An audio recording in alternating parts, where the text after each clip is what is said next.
구독, 좋아요. 자, 이제는 두 번째 주제로 좀 넘어가 보겠습니다. 자, 왕후이닝. 자, 왕후이닝. 중공을 설계한 남자 왕후닝을 살펴볼 텐데요. 왕후닝 사진 혹시 준비되어 있으면 왕후닝 사진 한번 좀 띄워 주시죠.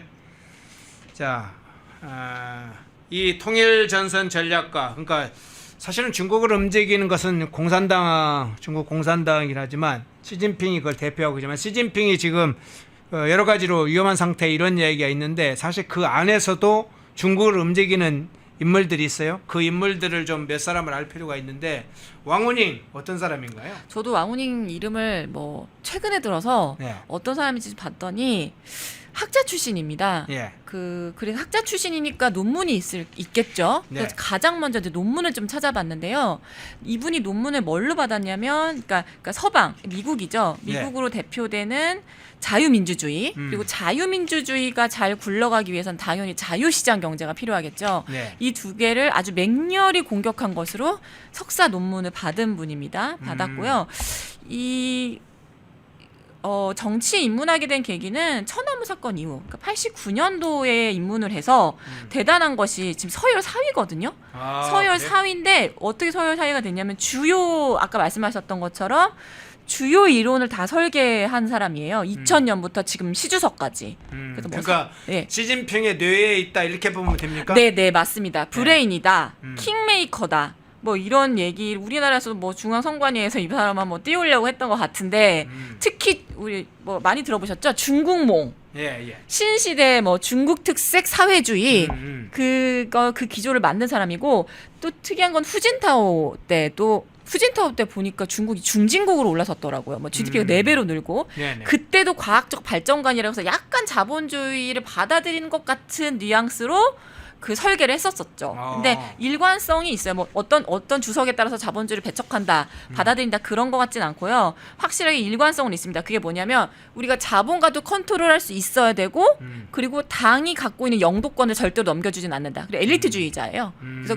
공식적 직함은 그러면 정치국 상무위원입니까? 맞습니다. 중국 공산당 예. 정치국 상무위원. 네, 그리고 상무위원이고 서열 4위가 감당하는 게 지금 찾아보니까 네. 통일전선 전략 총괄이라고 합니다. 네. 그렇군요. 그래서 통일전선이라고 하는 게 지금 뭐 분단국가가 아닌데 왜 통일 얘기하냐. 그런 게 아니라 위구르, 티벳, 대만, 홍콩에 이르기까지 이 모든 것을 이제 초안전이라고 하죠. 이념 중국, 전선 사실은 대외관계 이런 걸 전체적으로는 총괄한다는 의미일 수도 있겠네요. 그래서 브레인이라고 부르는 것 같습니다. 그래서 별명이 뭐 브레인이다. 예. 중국의 키신저다. 네, 흑막의 이데올로그, 은둔형 브레인이다. 은둔형 브레인이라고 말을 하는 이유는요. 결혼 여부, 자녀의 유무에 대해서 알려진 게 전혀 없습니다. 철저하게 사생활을 뭐 중국 공산당 고위 간부들의 특징이죠. 아파도 뭐 아프다는 얘기 절대 안 하잖아요. 예. 그런 특징이긴 한데 아주 그냥 사생활 보호가 철저한 걸로 알고 있습니다. 네.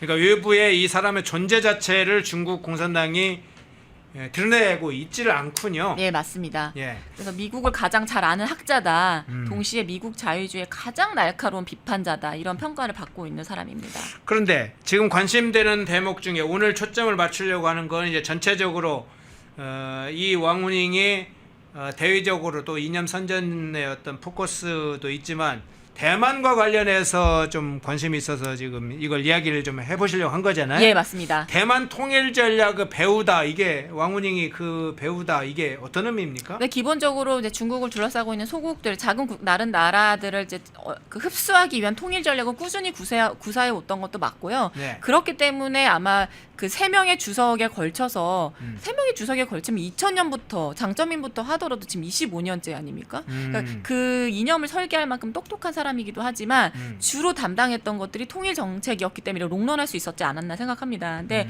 대만 정부 이거는 뭐 대만 정부가 공식적으로 언론이나 기자회견 통해서 말을 한 거라서 말할 수 있는 건데요.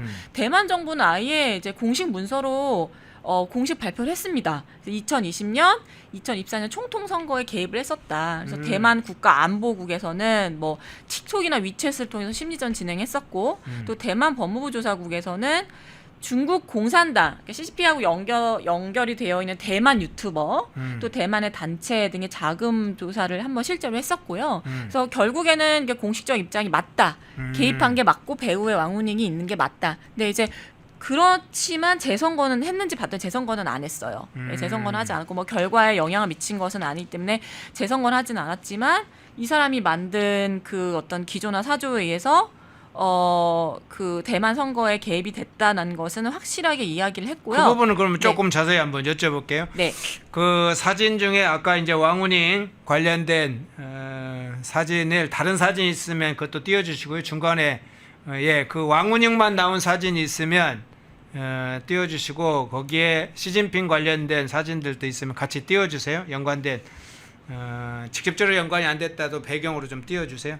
근데 이 대만 총통 선거에 중국의 개입 문제를 얘기해 주셨는데 좀 증거들이 좀 확보된 게 나와 있는 게 있어요? 그 법무부에서 조사한 것에도 이제 어느 정도 확보가 좀 된 것 같고요. 네. 특별히 사이버 부대의 예. 개입 정황을 일부러 포착을 했다고 합니다. 그러니까 이 지금 그 처음부터 사이버 부대를 투입을 할 수는 없잖아요. 그러니까 보면은 비슷한 것 같아요. 심리전, 언론사, 그다음 페이스북, 유튜브, 틱톡을 통해서 여론을 유도한다던가 가짜 뉴스를 유포하는, 예를 들면은 차잉원이 미국 첩자다, 민진당이 전쟁을 유도한다, 이런 이제 심리전에 그 필요한 루머를 전파하는 것으로 시작을 해서요.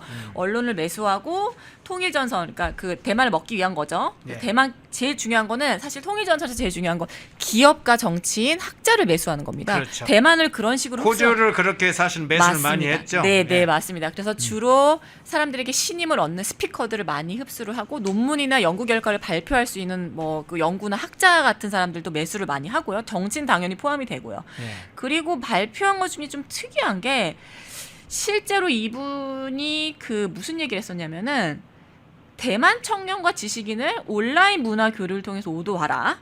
선전과 통일전선 정보 공작은 하나의 시스템으로 통합해서 운영하라라는 그 연설을 한 게 확인이 돼요. 근데 이런 워딩이 저는 낯설지가 않은 게 지금 본인이 했던 어록 같은 걸 제가 한번 찾아봤거든요. 네. 어록을 좀 보면 그 상당히 여론전을 중요하게 생각하는 게 조금 드러나요.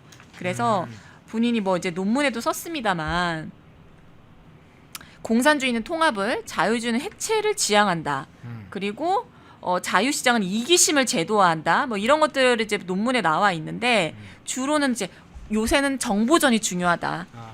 전쟁을 예전에는 총칼로 했지만 지금은 정보전, 사이버전이 굉장히 중요하고 여론전, 심리전이 굉장히 중요하다는 얘기를 본인 논문에서도 많이 했었고 공식적인 자리에서도 많이 했습니다. 그래서 대만 청년을 오도하라는 게 결국에는 대만 청년들을 뭘로 오도하겠습니까?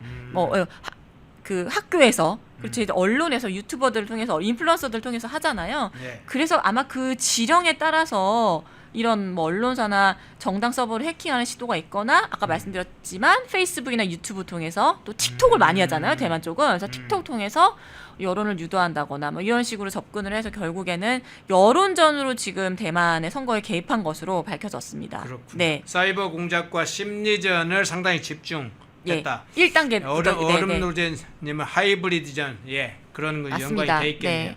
그 수단으로서 페북, 뭐 틱톡, 위챗 이런 것들이 상당히 이용됐다. 그 증거들이 상당히 확보가 됐다.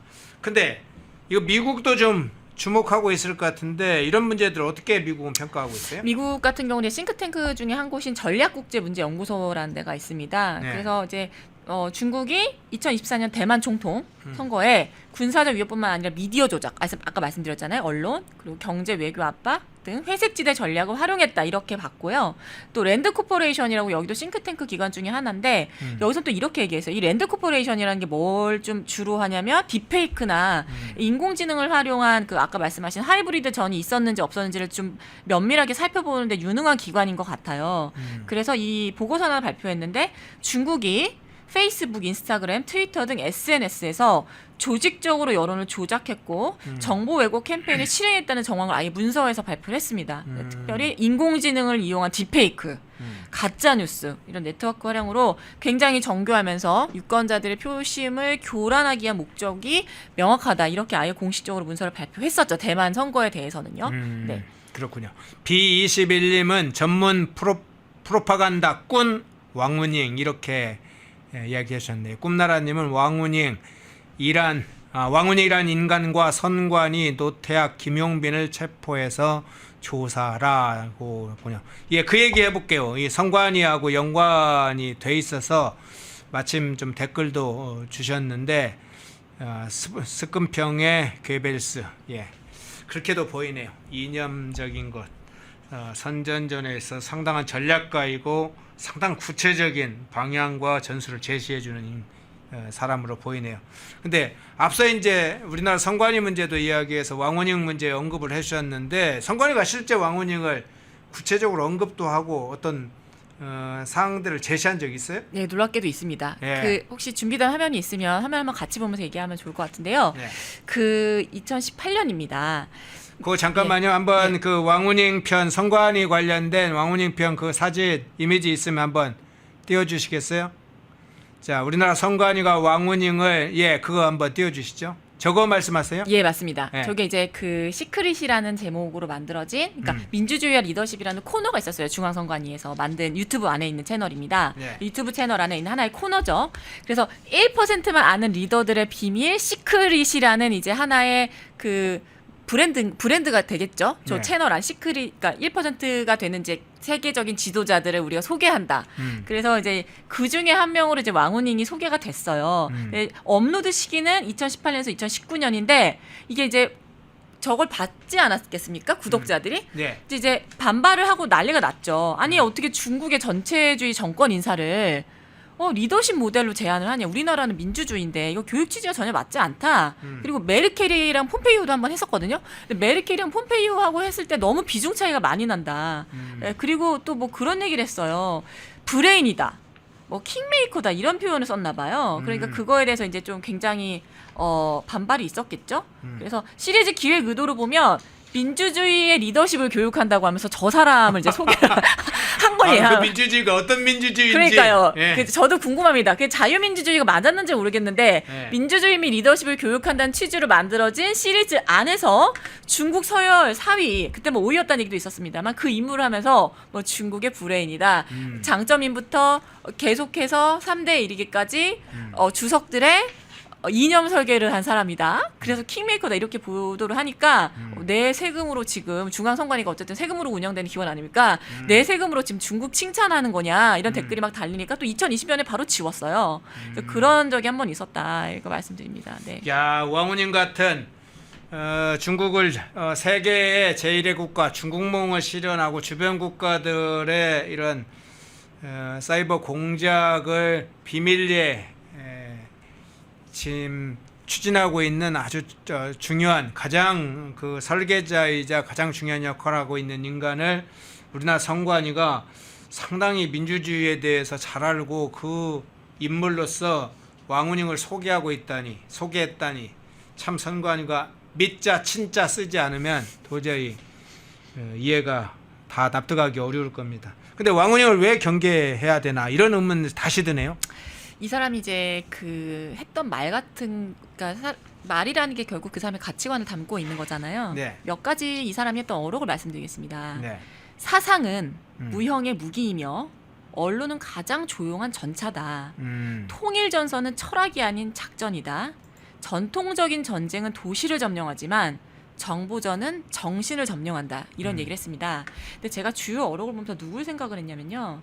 그 마르크스의 그 유고를 받들어서 실제로 진지전을 구축한 사람이 안토니오 그람시라는 그렇죠. 사람 아닙니까? 예. 상당히 안토니오 그람시와 비슷하다는 느낌을 많이 받았습니다. 그렇군요. 네, 서방에서는 진지전이나 포디즘을 구축한 안토니오 그람시가 있었다면 지금 이 시대의 아시아 쪽에는 왕운잉이 그 역할을 담당하고 있는 것은 아닌가 생각을 합니다. 한국은 미국과 아주 오래된 안보 동맹이고 아시는 것처럼 중국과 미국은 지금 굉장히 신경전을 넘어서 경제, 외교, 안보에 이르기까지 모든 부분에서도 부딪히고 있습니다. 중국 입장에서는 두 개 중에 하나일 겁니다. 한국을 편입을 시키든가 아니면 한국과 영원히 척을 지던가요. 그래서 대만 내에도 선거를 개입할 정도면은 한국에 대해서도 뭐 본인이 그렇게 얘기했잖아요. 사상전의 지휘자다. 네, 그 정보전은 정신을 흡수한다. 이렇게 얘기를 하지 않았습니까? 그래서 1단계는 언론이지만 마지막 단계는 결국 정치인과 그 스피커가 돼줄 수 있는 학자들을 흡수하는 역할을 하는 거거든요. 그런 식으로 점점 이게 그 판도를 넓히는 건데 중국 통일 전선의 전략은 절대 바뀌지 않을 겁니다. 그렇다면 한국 내에서도 친중 세력을 형성하고 언론이나 학계에 있는 이 주요 인물들을 흡수할 가능성도 저는 있다고 봅니다. 그래서 이 인물이 어떤 족적을 가지고 있는지 어떤 레코드를 가지고 있는 인물이면 어떤 발언을 했고 어떤 방법을 통해서 이웃 국가에 대한 선거를 개입을 했는지 아는 것은 상당히 우리나라를 보호하는 데 있어서 중요하다고 봅니다. 그래서 경계하고 지켜봐야 될 인물이 맞는 것 같습니다. 사실 우리 내부에 지금 드러나고 있는 것 중에 공작원이라든가 시진핑 자료실이라든가 비밀 경찰서라든가 실제로 정치권이나 언론, 학계 이런 데 친중 인사들 그리고 실제 이제 사이버 여론전 맞습니다. 이런 게 지금 한국에 이미 침투되어 있는데 왕훈이 그러면 이미 침투하고 있다고 봐야 되겠네요. 지난주에 한번 다뤘던 내용인데요. 네. 그 유학생이 2023년에 들어오자마자 그 군사안보시설에 드론 날려서 170건인가요? 예, 예. 사진이랑 동영상을 다 가져갔다고 하지 않았습니까? 그렇죠. 거기 절대 관광객이 갈 수 있는 데가 아니거든요. 가도 관광객이 할 수 있는 게 없습니다. 근데 그게 단순히 유학생이 궁금해서 심심해서 그랬을까요? 저는 그렇다고 보지는 않습니다. 물론 그 배우에 왕훈이 있다는 것까지는 모르겠습니다. 그 조사는 해봐야 알겠지만 안타까운 것은 그런 거 저희가 간첩죄로 다룰 수 없다는 거는 뭐 아실 거고요. 단순히 일반 형법상 일반 이적죄로밖에 다룰 수가 없어서 간첩죄라면은 이제 대공수사권을 가지고 있는 부서에서 하겠지만 단순히 이적죄는 똑같아요. 일반 형사 사법하고 동일하게 취급을 하기 때문에 배우캐내는 거 쉽지가 않을 겁니다. 그런데 한 건만 있어도 중요한데 이게 170건이나 나왔다면 저는 왕훈잉이라는 사람을 중심으로 한번 조사를 해보는 것이 맞지 않나 이런 생각을 갖고 있습니다. 아, 그렇군요. 그 동태를 특히나 우리 정보기관이 사실은 그걸 파악을 해야 되는데. 맞습니다. 네네. 정보기관의 파악을 잘 해줘야겠죠. 네. 네. 마지막으로 그러면 이 왕훈잉을 쭉 얘기했는데 몇 마디로 정리를 좀 해주신다면 어떻게 정리를 하시겠어요? 학자 출신인데요. 네. 3명의 주석의 이념을 설계할 정도면 이론에도 능하고 현실 하이브리드 전에도 능하다는 얘기가 됩니다. 만만하게 볼 사람은 아닌 것 같고요. 서열 4위를 25년 동안 했습니다. 똑똑한 사람인 건 맞는 것 같습니다. 근데 이 사람이 갖고 있는 생각은 말씀드렸지 전통적 전쟁이 아니라 하이브리드 전쟁. 사람의 사상이나 감정이나 이런 심리전을 이용해서 한 국가를 통째로 통일전선, 그러니까 중국으로 흡수하겠다고 하는 생각을 가진 인물입니다. 그래서 언론이나 가짜뉴스 이런 거 유포되지 않도록 조심해야 될 것 같고요. 네. 아까 말씀하신 것처럼 지금 국내에 들어와 있는 유학생이나 또 그 언론이나 또 학계나 연구기관에서 일하는 사람들 중에서 중국 국적으로 들어와 있는 사람들 있잖아요. 면밀하게 주시를 해봐야 될 것으로 생각이 됩니다. 예. 네. 오늘 중요한 주제를 제시를 해줬네요. 관세 문제는 당연히 미국과의 관계에서 중대 문제이고 전 세계의 관심거리인데 우리에게 아주 중요한 지금 현실적인 문제는 왕훈잉과 같은 한국에 침투하고 있는 친중 세력, 여론전, 심리전, 사이버 공작전인데 저희도 왕훈잉을 한번 계속 추적을 해야 될 것 같습니다. 중국의 침투 현장이라든가 행태라든가 이런 것도 중요하지만 구체적 인물들을 파하면서 그들의 행적들을 추적해야 되는데 오늘 좋은 좀 소재거리를 주셨네요. 예, 우리 감사합니다. 김진희 변호사님이 아주 조사를 많이 해서 좋은 또 과제를 주셨고 저희가 또 파헤치는 그런 또 과제를 좀 해보겠습니다. 김진희 변호사님이었습니다. 고맙습니다. 감사합니다. 펜앤마이크와 광동이 함께 준비. 구독, 좋아요. 자, 정혁진 변호사님 나오셨습니다. 네, 어서 안녕하세요. 오십시오. 네네. 예. 정혁진 변호사님. 자, 사진 한번 먼저 볼까요? 자, 한덕수 전 국무총리 사진 한번 보여주시죠. 자, 내란 특검이 한덕수 전 총리, 안덕수 산업부 장관 지금 동시에 소환을 했죠. 그런데 지금 사진 한번 보시죠. 한덕수 총리가 내란 특검에서 조사받으러 와라 하는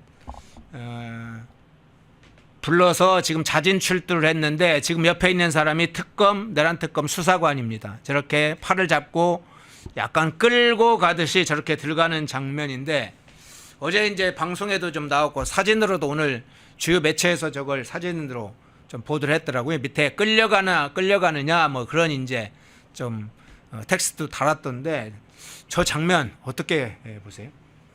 글쎄요. 일단은 한덕수 전 권한대행이 국무총리를 넘어서 대통령 권한대행까지 하신 분 아닙니까? 예. 그런데 한덕수 권한대행이 이제 내란 특검 관련해 가지고 이 사건에 아직 피의자까지 되지는 않은 걸로 제가 알고 있거든요. 예. 그런데 저 모습은 마치 피의자가 체포되는 듯한 그런 인상을 많은 사람들한테 준 것이 아닌가 저는 개인적으로 그런 생각이 들고요. 그 다음에 오늘부터 꼭 한 달 전에 대통령 선거가 있지 않았습니까? 6월 3일에 대선이 있었고 그 다음에 이제 6월 4일에 그 당선자가 결정이 됐는데 딱 한 달 됐어요. 한 달 됐는데 6월에 이제 이른바 정권 교체가 됐는데 사실은 저 포함해가지고 많은 분들이 정권이 교체가 됐다, 세상이 바뀌었다라고 하는 것을 그렇게 피부로 느끼지는 못하지 않았을까 저는 그런 생각이 드는데 제가 이제 6월에도 예측을 했지만 이제 7월부터 그 이른바 3특검, 내란 특검, 김건희 특검 그리고 최상병 특검까지 3특검이 이제부터 막 가동되기 시작합니다. 제가 봤을 때 이제 7월부터는 야 세상이 바뀌었구나, 이런 세상이 됐구나, 많은 사람들이 실감할 수밖에 없는 그런 상황이 펼쳐질 것 같고요. 그것과 관련된 굉장히 상징적인 장면이 어제 저 모습이 아니었나 저는 개인적으로 좀 걱정이 많이 됩니다. 예.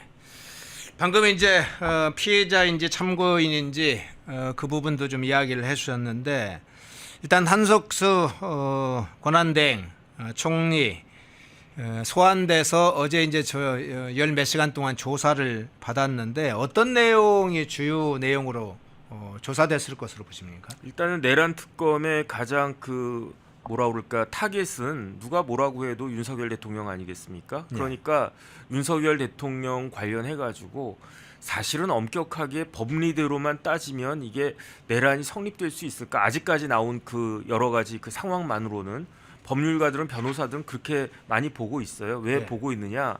일단은 내란이 성립되려면 국헌문란이 있어야 되는데 국헌문란은 일정 정도의 시간이 있어야 된단 말이죠. 예컨대 12.12 같은 경우에 뭐 몇 달 동안 뭐 이렇게 계속 진행되는 거 아니었겠습니까? 그런데 이번 그 계엄 사태는 사실은 불과 몇 시간 만에 그냥 그 흐지부지 됐던 그런 계엄이기 때문에 그렇기 때문에 이게 시간적 요건, 이게 대법원 판례에 명확하게 시간적인 요건이 필요하다라고 규정이 되어 있단 말이죠.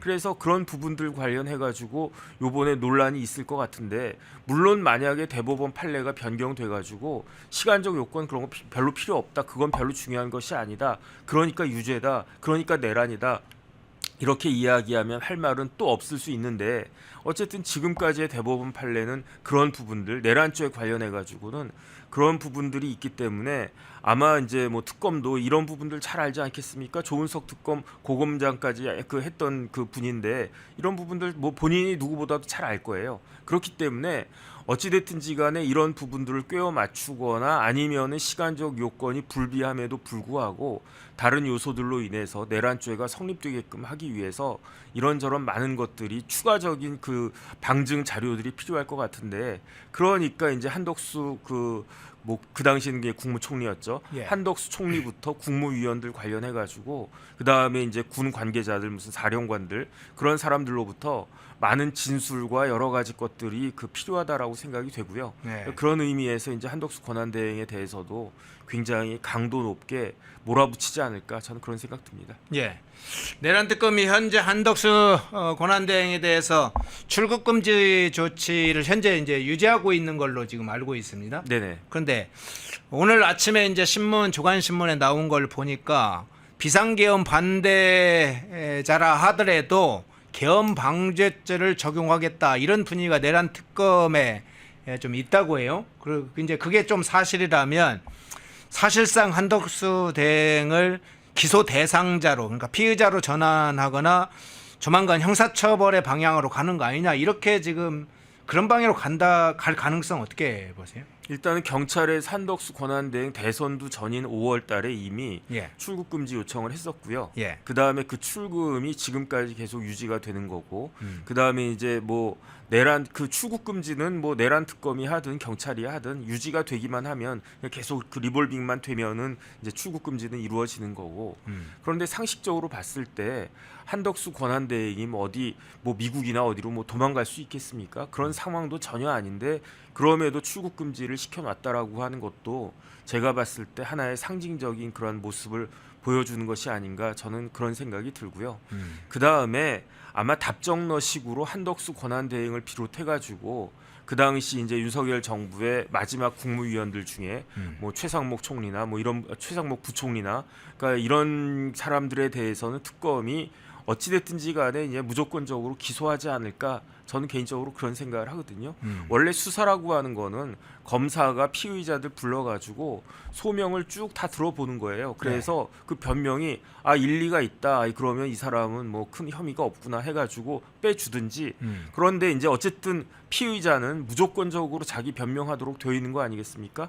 변명을 쭉 들어봐도 이건 그냥 그야말로 변명일 뿐이고 다 거짓말이다. 이러면은 이제 기소가 되는 건데 지금 돌아가는 정황은 한덕수 권한대행을 비롯해서 여러 사람들에 대해서 기소는 무조건적으로 하지 않을까. 그러니까 이제 내란 특검을 또 발동시킨 것이 아닌가. 왜냐하면 기존의 검찰이나 아니면 뭐 공수처도 있고 여러 수사기관들이 있는데 그럼에도 불구하고 그 특검까지 발족시킨 거는 하나의 확실한 목표는 있는 것이 아닌가. 그렇기 때문에 한덕수 권한대행도 그 타겟에서 벗어나기는 쉽지 않지 않나. 어쨌든 그런 생각 듭니다. 예. 어제 이 한덕수 권한대행뿐만 아니라 안덕근 산업부 장관도 소환돼서 조사를 받았잖아요. 네네.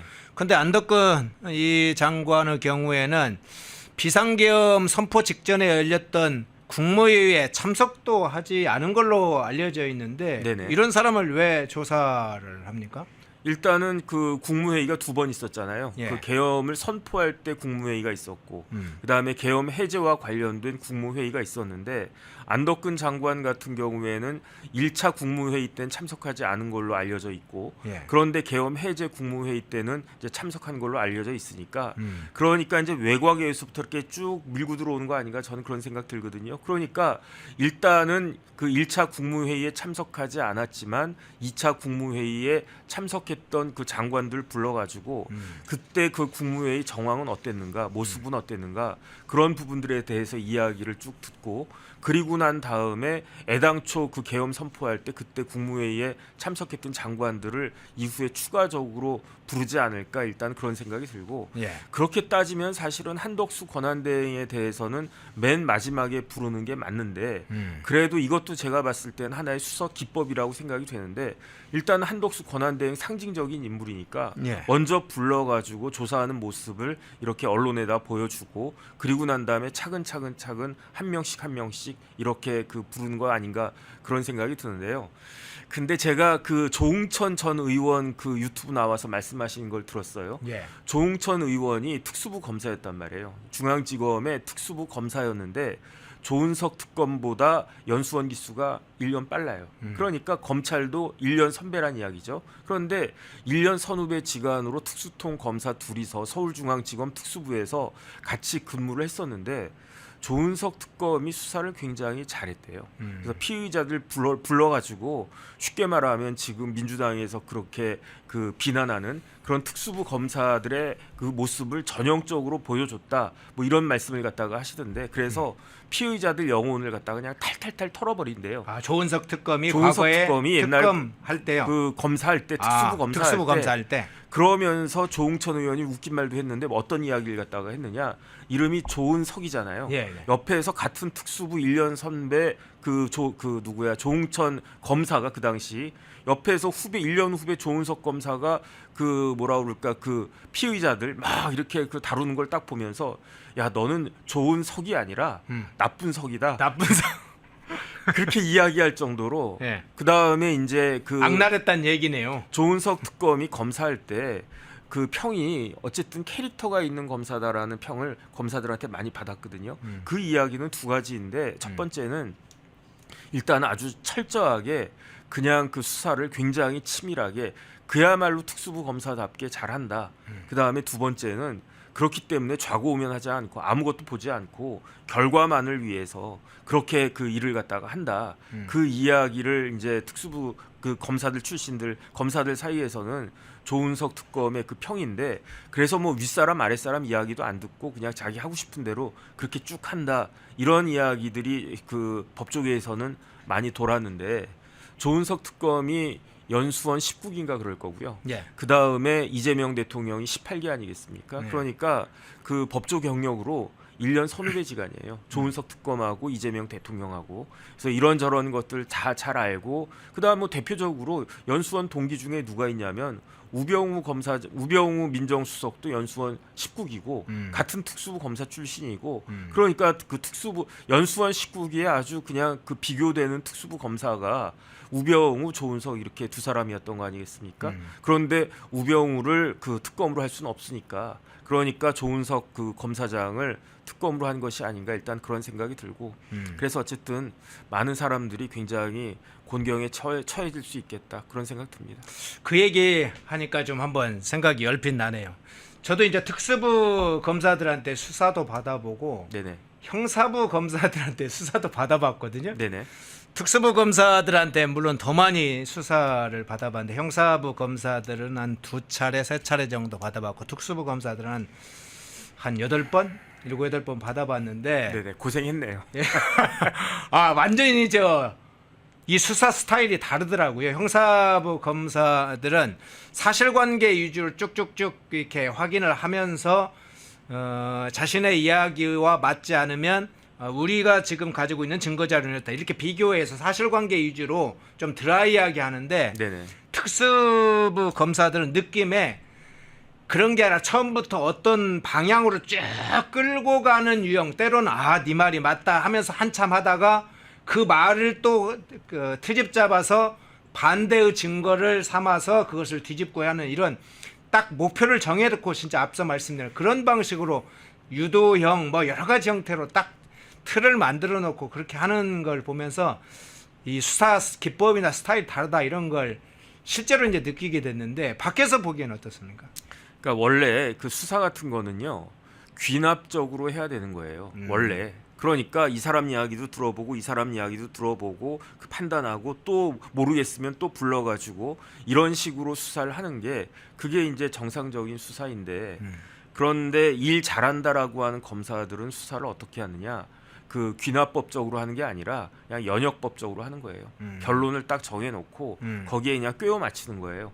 그게 훨씬 더 깔끔한 모양 자체도 깔끔해지고 일도 굉장히 그 효율적으로 되고 그러면 깔끔하게 일 잘한다 하면 어떻게 되겠습니까? 칭찬받고 그러면서 이제 더 이렇게 좋은 자리도 가고 그런 경우가 많이 있는데 그런데 그게 또 필요할 수도 있어요. 왜냐하면 뭐 이 사람 말도 듣고 저 사람 말도 듣고 그러면은 웬만큼 똑똑하지 않고는 웬만큼 열심히 하지 않고는 자기 자신이 막 이게 뭐지 막 이렇게 어리버리하다가 일을 놓칠 수도 있는 거니까 그러니까 몇 마디 딱 듣고 결론을 딱 내고 그렇게 쭉 한 다음에 거기에 대해서 만약에 잘못됐으면 그걸 수정한다든지 그렇게 하는 것이 가장 아이디얼한데 그런데 어찌됐든지 간에 이번 수사는 제가 봤을 때 모두에도 말씀드렸지만 거의 뭐 답정너 수사 아니겠습니까? 그러니까 뭐 어쨌든 윤석열 대통령 만약에 내란죄가 무죄가 나온다라고 하면 어떻게 되겠습니까?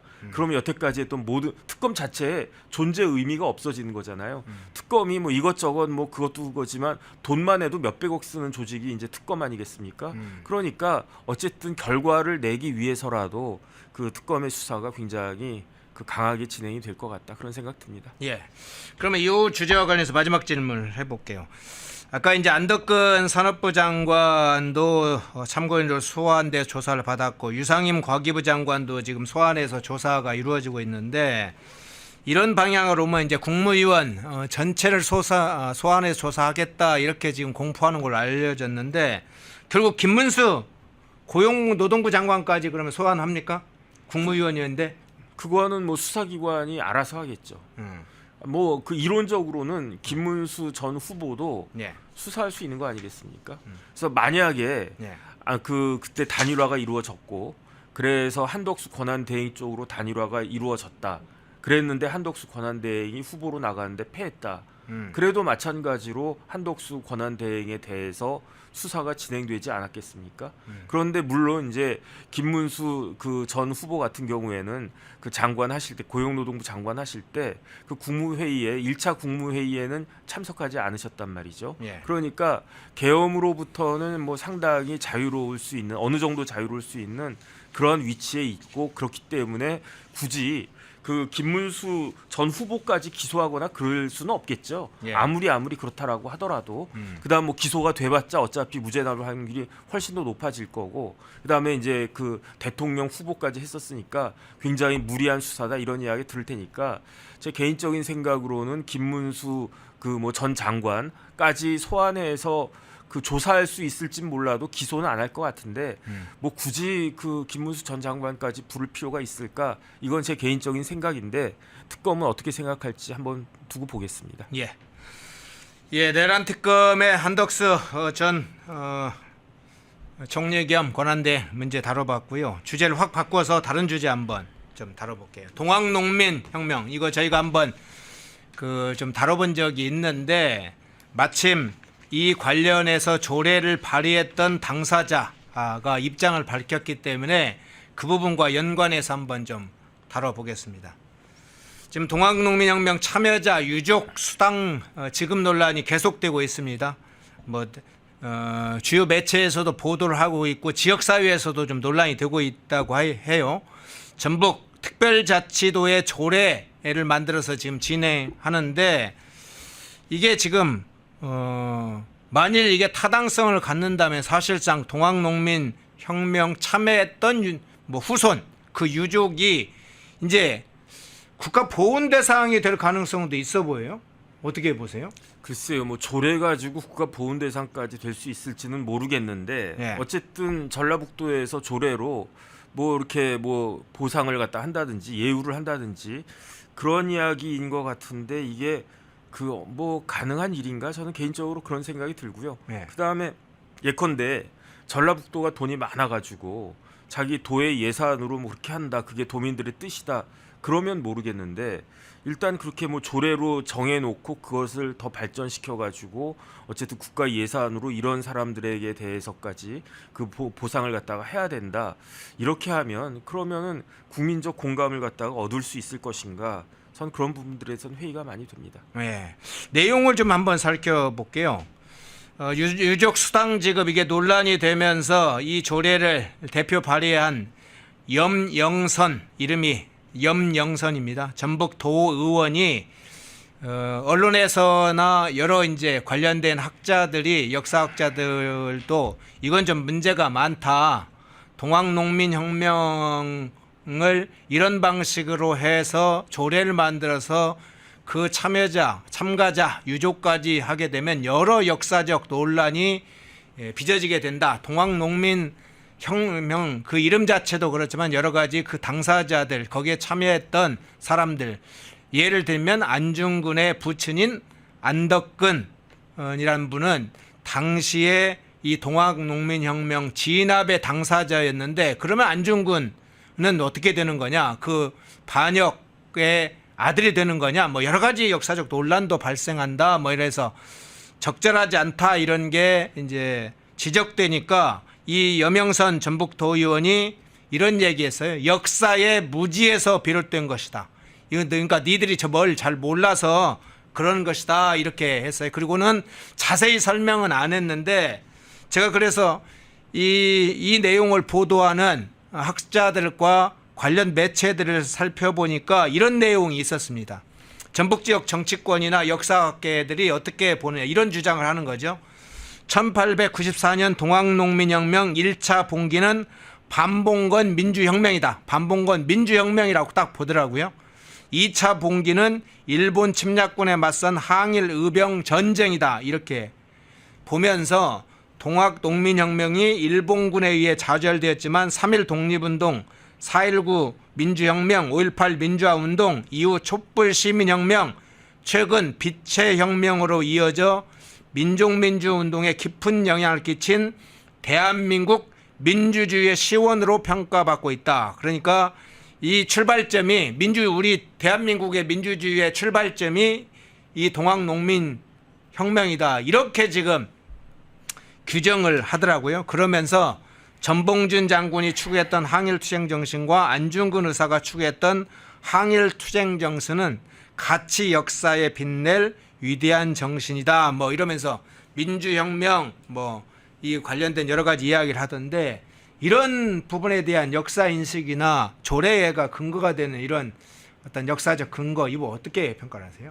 글쎄요, 이제는 동학농민 운동은 동학농민혁명이라고도 할 수 있는데 역사에 맡겨놔야 되는 거 아니겠습니까? 벌써 100년도 훨씬 더 전에 있었던 일이고요. 그 동학농민혁명이 있은 다음에 어떤 일이 있었습니까? 조선이 망했어요. 네. 일제 통치가 있었고 그 다음에 미 군정이 있었고 남북 간에 그 전쟁이 있었고 그리고 난 다음에 이제 대한민국이 수립됐는데 그 많은 시간이 흘렀는데 여기에 대해서 지금 몇몇 사람들이 이건 이거다 이렇게 재단할 수가 있는가? 역사는요 전문적인 역사가한테 맡겨놔야 되는 거고요. 그 다음에 역사는 뭐 과거와 현재와의 대화 뭐 이런 이야기도 있지 않습니까? 역사는 늘 새로 다시 쓰여지는 거예요. 그 다음에 이전에 알려지지 않았던 그러한 그 팩트들이 새로운 사료를 통해서 막 드러나고 있지 않습니까? 그러니까 그런 부분들은 그런 부분들에 그 남겨두고 그다음 뭐 전봉준 뭐 의병장 같은 전봉준 장군이나 뭐 안중근 의사나 이런 분들은 역사적인 인물로서 존경과 감사의 그 대상으로 남겨두고 해야지 여기에 대해서 추가적으로 무슨 어떤 그 유족들에 대해서까지 예우를 하고 배려를 한다? 그러면 누가 유족이고 누구까지 해야 되는지 어떻게 알겠습니까? 그러면은 백몇십 년 전에 그 우리 할아버지가 이렇게 동학농민운동에 참여해가지고 아주 그냥 그런 그 일들을 갖다 하셨단 말이에요. 그러면은 그 자손들 중에 어느 범위까지 뭐 사돈의 팔촌까지 한다는 이야기입니까? 그 다음에 그 사람이 그 사람인 줄 어떻게 이게 확인이 되겠습니까? 그러니까 이런 과정에서 많은 오류가 있을 수 있는 것이 아닌가 저는 그런 생각이 들고요. 예. 대표적으로 한 명만 제가 이야기를 드리겠습니다. 예. 이용구라고 하는 사람이 있었어요. 이용구가 어떤 사람이냐면 동학에 있어서 최시영 교주 다음에 아주 그냥 거의 최고 위급 동학농민운동의 지도자 중에 지도자였습니다. 예. 그랬는데 그 사람이 어떻게 됐느냐 대표적인 친일로 돌아섰어요. 네. 그래가지고 그때 뭐였죠? 굉장히 유명한 그 친일 단체 같은 것들 그런 것들도 만들고 막 그랬었단 말이죠. 예컨대 어떤 사람이 동학농민운동에 그 열심히 참여해가지고 아주 혁혁한 그런 공을 세웠다라고 해도 그 사람이 이용구와 같이 완전히 변절해가지고 일본으로부터 아주 그냥 그 호의호식하면서 그랬다. 그러면 그 사람들에 대한 자손에 대해서 어떻게 할 것인가? 그런 것들이 다 정확하게 이렇게 그 확인이 될 수 있을 것인가? 그렇게 따지면요, 자꾸 올라갈 수 있는 거 아니겠습니까? 뭐 임진왜란까지 올라간다, 뭐 그런 이야기가 있던데 지금 우리나라가 어떤 나라냐면. 임진왜란 때 명나라가 우리나라 도와줬다고 그래가지고 예. 만동묘라고 하는 걸 세워가지고 명나라 망한 다음에 청나라 들어서니까 우리나라 조선에 있는 선비들이 어떻게 했느냐? 아유 이제 청나라는 오랑캐 국가고 더 이상 중화가 아니다. 그러면 중화는 없어졌고 우리 조선이 소중화다. 그러면서 우리가 명나라 황제 우리가 제사 지내줘야 된다. 어차피 청나라 사람들이 제사 지내지 않을 테니까 예. 우리가 제사 지내줘야 된다. 이런 식으로 하다가 어떻게 됐습니까? 이런 식으로 하다가 나라가 망했잖아요. 나라가 망해가지고 일본의 식민지가 된 거 아니겠습니까? 우리가 뭐 왜구라고 이렇게 그 어떻게 보면 경멸했던 그런 일본 사람들에 대해서 우리가 35년이나 통치를 갖다가 받았는데 그런데 지금에 와가지고 그것과 비슷한 역사의식 아닌가? 저는 개인적으로 참 유감이다 그런 생각이 들고요.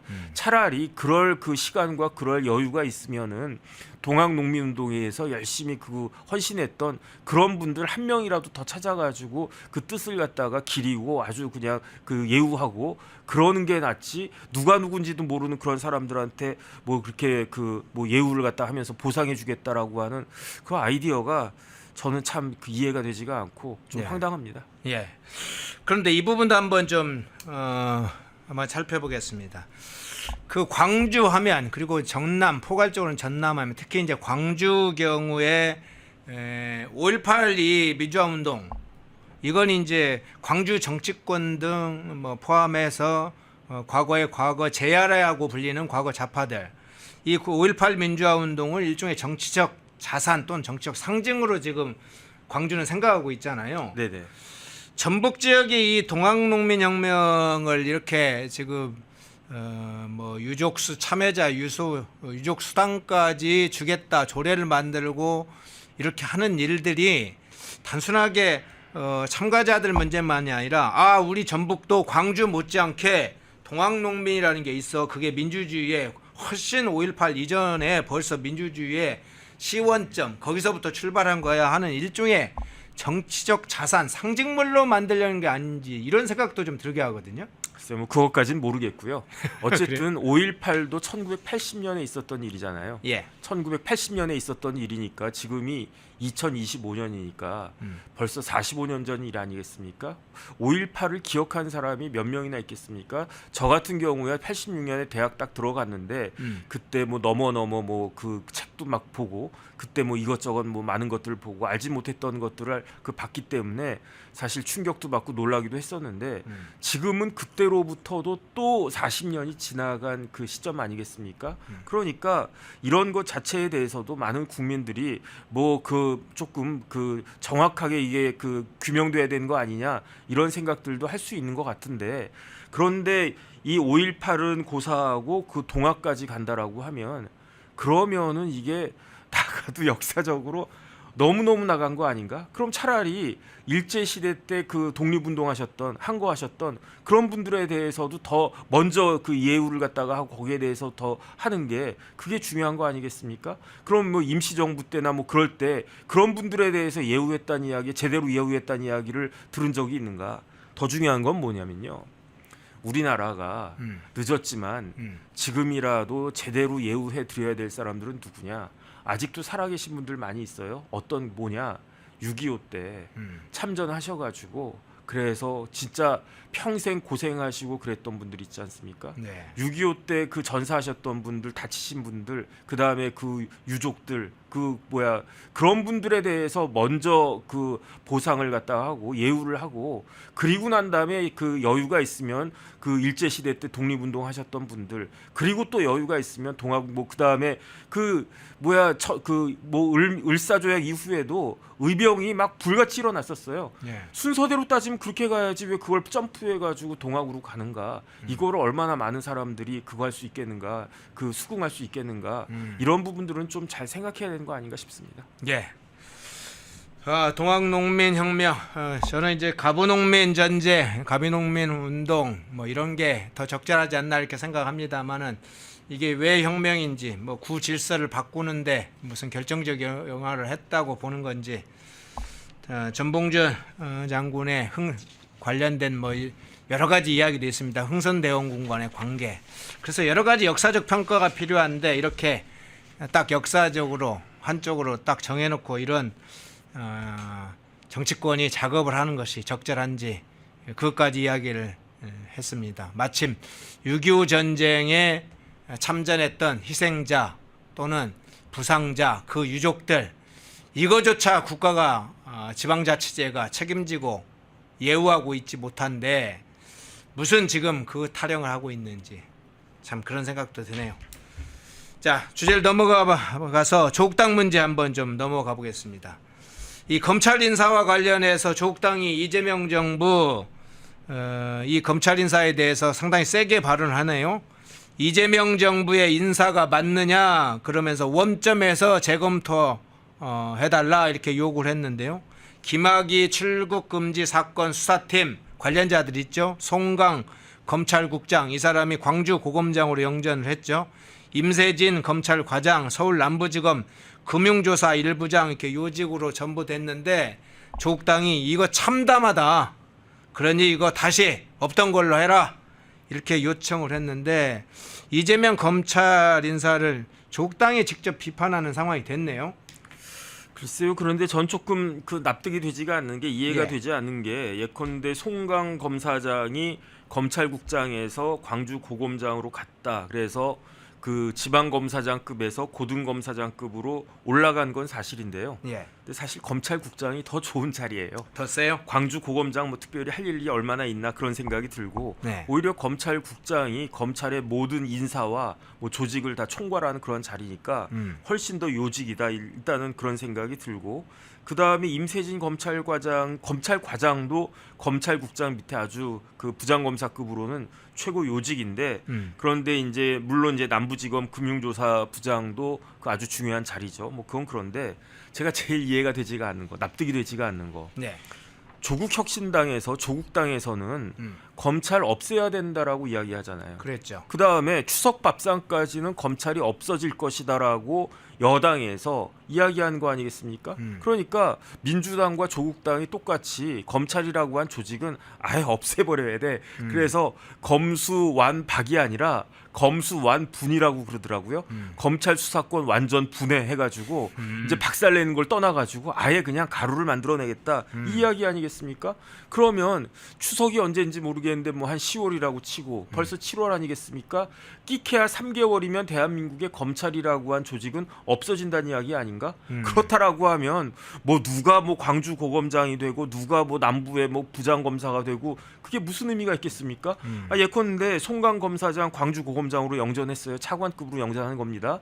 그러면 기분 좋다라고 해봤자 어차피 3개월 뒤면 검찰청이 없어지는데 광주 고검은 뭐 남아 있습니까? 어차피 3개월 뒤면 그 남부지검의 금융조사부도 없어질 텐데 그때 뭐 구부장이라고 하는 게 뭐 의미가 있겠습니까?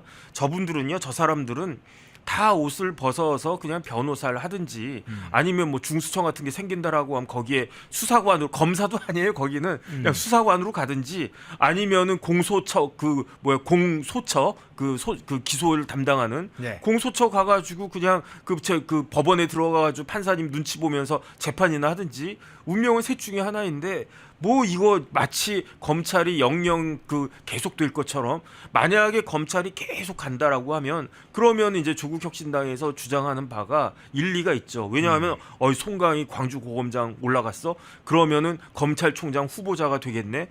그 다음에 임세진이 금융조사부장 갔어. 그럼 검사장 올라가고 더 출세할 수 있겠네. 더 막강한 칼을 휘두를 수 있겠네. 이러면서 경계하고 비판하는 건 제가 이해가 되는데 네. 어차피 없어질 조직 이제 곡소리만 나기 일보 직전인데 뭐 그렇게까지 뭐 비난을 갖다가 하는지 앞뒤가 안 맞는다 생각됩니다. 예. 그런데 지난번에 이 조국당이 오광수 민정수석 지명 처리를 강하게 요청을 했었잖아요. 네네. 그 결국은 이제 뭐 조국당의 영향도 일부 있었다는 분석이 있는데 뭐 김어준의 영향이 파워가 제일 셌다 뭐 이런 것부터 여러 분석이 있는데 오광수 민정수석 지명 처리도 그렇고 이번에 송강과 임세진 이 검찰국장 과장 출신의 이 사람들을 어쨌든 마치 영전하고 요직에 보냈다는 주장을 하면서 계속 이 검찰 인사를 이재명 정부를 향해서 공격을 하는 상황인데 이게 일부에서는 조국당의 독자적인 정치 색깔을 드러내기 시작한 것이냐 아니면 결국은 청구서 내밀면서 조국 사면하라 이런 것에 대한 사실상 정치적 구애를 하기 위한 것이냐 이제 분석이 좀 엇갈리고 있어요. 어떻게 보세요? 글쎄요, 저는 조국혁신당이 오히려 뭐 존재감 드러낸다 이런 측면도 있겠지만 더 큰 거는 절박하다. 절박하다. 조국혁신당은요, 예. 민주당이 야당일 때 훨씬 더 쓸모가 있는 정당 아니었겠습니까? 민주당이 야당일 때 지금 민주당이 뭐 한 170몇 석 된다라고 하는데 예. 거기에 조국혁신당 10몇 석을 합치니까 거의 190석 넘어가는 뭐 기타 정당까지 포함해가지고 그러니까 예컨대 야당이 170석도 어마어마하지만 190석이라고 하는 거는요 180석을 넘어가면 그게 또 하나의 큰 의미가 있기 때문에 그렇기 때문에 만약에 조국혁신당이 빠지면은 민주당만으로는 180석이 되지 않아요.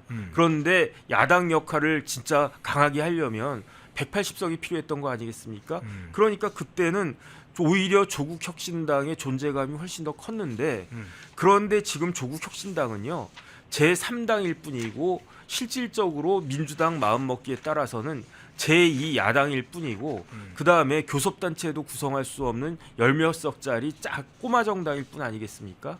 그러니까 그 다음에 민주당은 여당이잖아요 이제. 이제 민주당은 여당인데 그것도 보통 여당이냐 뭐 지난번 국민의힘처럼 여소야대 극단적 여소야대 여당이냐 그것도 아니란 말이죠. 네. 민주당은 압도적인 다수 의석을 가진 여당이기 때문에 민주당 입장에서는 이재명 대통령 입장에서는요 조국혁신당은 필요가 없어요. 제가 봤을 때 내가 다 할 수 있는데 근데 뭐 조국혁신당 뭐 필요가 합니까? 그 다음에 오히려 굉장히 운동화 속에 들어있는 돌멩이 같은 의미가 될 수도 있단 말이죠.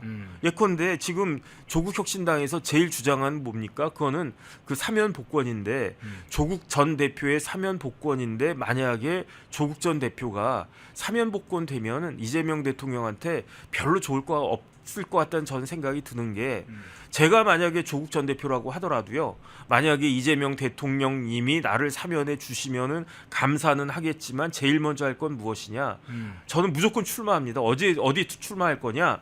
조국 전 대표가 사면 복권돼서 풀려 나오는 순간 조국 전 대표는 무조건 출마할 건데 네. 둘 중에 하나일 거예요. 첫 번째는 서울시장. 만약에 서울시장이 좀 그렇다라고 하면 적어도 부산시장으로는 출마하지 않겠습니까? 그러면은 어떻게 되느냐? 그게 지금 민주당 입장에서는 굉장히 큰 부담으로 작동할 수밖에 없는 게 왜냐하면 내년에 그 광역자치단체장이 되는 사람은 곧바로 뭐가 될 수 있냐면 그 다음번에 대통령 후보가 될 수 있잖아요. 예. 그러니까 서울시장이면 금상첨화고 만약에 조국 전 대표가 서울시장은 민주당이 양보한다 쳐도 만약에 부산에 출마하고 내가 서울시장 안 나갈 테니까 부산시장 민주당에서 내지 말아라 해가지고 박형준 시장 나올지 안 나올지 모르겠지만 붙어가지고 조국 전 대표가 부산시장이라도 되면 그러면 조국 전 대표도 일약 대통령 후보 되는 거 아니겠습니까? 그 다음에 2030년에는요 그 대통령 선거도 있고 그 다음에 지방 선거도 있어요. 2030년에. 그러니까 대통령 임기와 서울시장, 경기도지사, 부산시장 임기가 똑같단 말이죠. 그러니까 그런 정치적 의미가 충분히 있는데 그러한 존재가 있다라고 하는 게 이재명 대통령이나 민주당에게 달가울 것인가. 그런데 어쨌든 조국혁신당 입장에서는 그 조국 전 대표가 사면 복권 되는 것이 무지하게 지금 그 중요한 그 일이 아니겠습니까?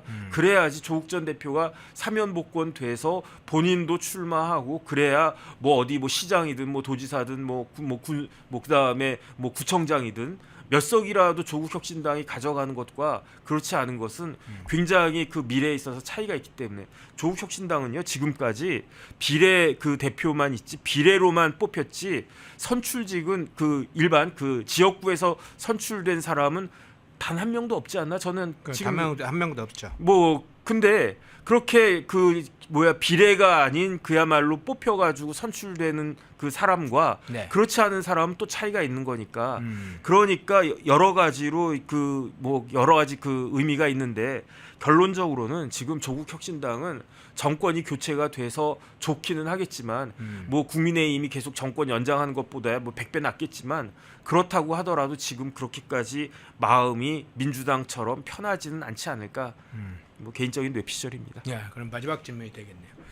자, 그러면 지금 이제 무게중심을 이야기를 어느 시점에 쭉 두고 있은 것 같은데 정성호 일단 법무부 장관 지명자는 좀 조국 부부에 대해서 상당히 온정적인 입장을 그간에 표현을 해왔습니다. 네네. 부부 형벌이 좀 과하다 이야기도 하고 사면 필요성도 이야기를 하고 그런 편이었는데 앞서 말씀드린 기조와 비슷하게 민주당 의원들 중에는 김영진이나 최민희 최고위원 이런 사람들은 정권 초기에 사면론이 이 자체가 좀 시기상조다 반대한다 이런 입장을 공개적으로 하고 있는데 어떤 방향으로 갈지가 지금 8.15 여러 가지가 있기 때문에 한 몇 달 사이에 이게 그 정황이 드러날 거 아닙니까? 어떻게 네네. 보세요?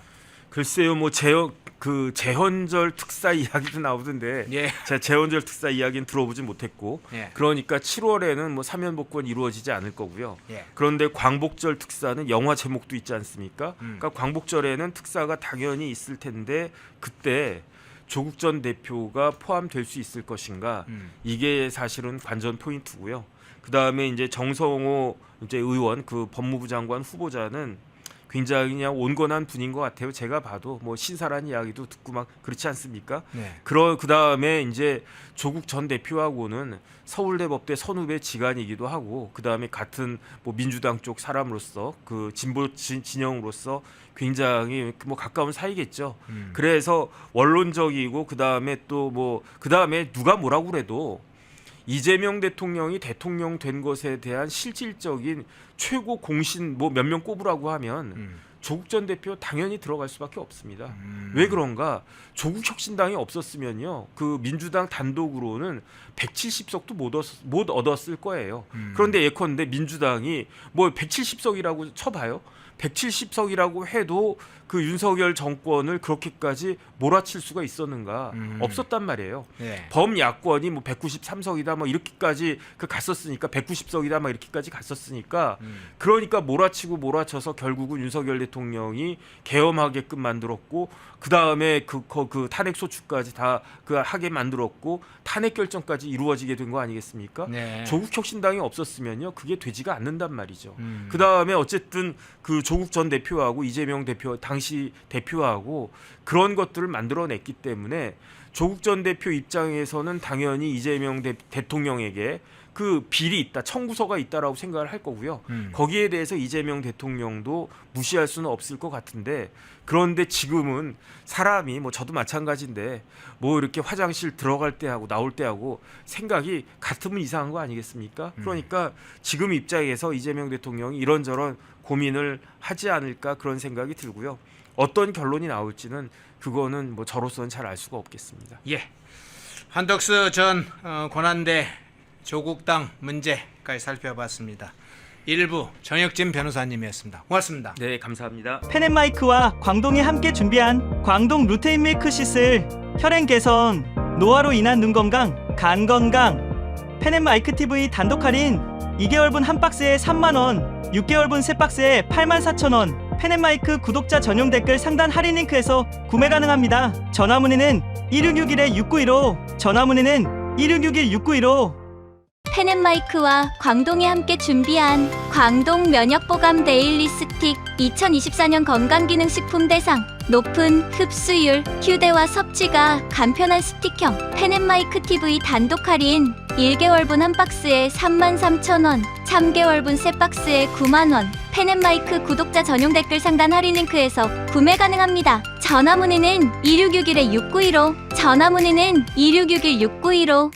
펜앤마이크와 광동이 함께 준비한 광동 혈당혈압 콜레스테롤 케어 솔루션 식후 혈당 상승 억제, 체지방 감소, 혈중 콜레스테롤 개선, 높은 혈압 감소. 펜앤마이크 TV 단독 할인 1개월분 한 박스에 25,000원, 3개월분 세 박스에 66,000원. 펜앤마이크 구독자 전용 댓글 상단 할인 링크에서 구매 가능합니다. 전화 문의는 1661-6915, 전화 문의는 1661-6915. 펜앤마이크에서 추천하는 영상도 보고 가세요.